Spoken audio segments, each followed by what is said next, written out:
నెల 20న జరుగు దేశవ్యాప్త సార్వత్రిక సమ్మెను విజయవంతం చేద్దాం. ఈ నెల 20న జరిగే దేశవ్యాప్త సార్వత్రిక సమ్మెను జిందాబాద్ జిందాబాద్.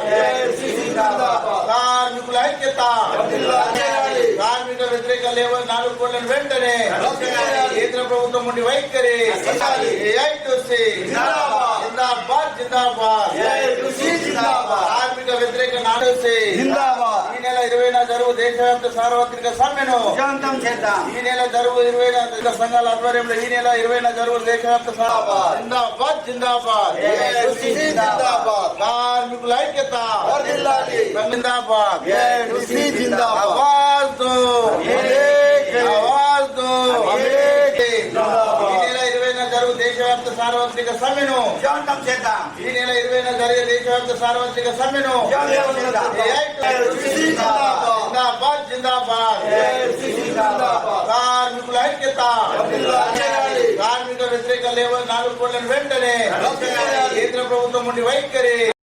ఈ రోజు ఏఐటీయూసీ ఆదిలాబాద్ జిల్లా సమితి ఆధ్వర్యంలో ఈ నెల 20 తారీఖున అన్ని కేంద్ర రాష్ట్ర కార్మిక సంఘాల ఆధ్వర్యంలో 20 తారీఖున చేపట్టబోయే దేశవ్యాప్త సార్వత్రిక సమ్మె విజయవంతం చేయాలని చెప్పేసి గోడ పోస్టర్లను రిలీజ్ చేయడం జరిగింది. ఇవాళ సమ్మె దేనికోసం చేపడుతున్నాం, ఎందుకోసం చేపడుతున్నాం అంటే ఇవాళ ఎన్నో వందల సంవత్సరాలు పోరాడి ప్రాణాలు అర్పించి ఎన్నో పోరాటాలు చేసి కార్మికులు సాధించుకున్నటువంటి 44 చట్టాలను ఇవాళ అధికారంలో కేంద్రంలో ఉన్నటువంటి బీజేపీ ప్రభుత్వం 44 చట్టాలను కుదించి 4 కోళ్లుగా తీసుకురావడం జరుగుతుంది. దీంట్లో ఆ 4 కోళ్లలో సమ్మె చేసే హక్కు లేదు, సంఘం పెట్టుకునే హక్కు లేదు, ఇవాళ ప్రశ్నించే హక్కు లేదు, మినిమం వేజెస్ చట్టం లేదు. ఇవాళ మన దేశంకు స్వతంత్రం రాకంటే ముందే ఎన్నో చట్టాలు, దాదాపు 27 చట్టాలు సాధించుకున్నటువంటి కార్మికులను ఇవాళ ఇవి అధికారంలోకి 11 సంవత్సరాలు కానే లేదు. ఇప్పుడు ఈ చట్టాలన్నింటినీ కుదించి రద్దు చేసి 29 చట్టాలను రద్దు చేసి 4 కోళ్లుగా తీసుకొచ్చి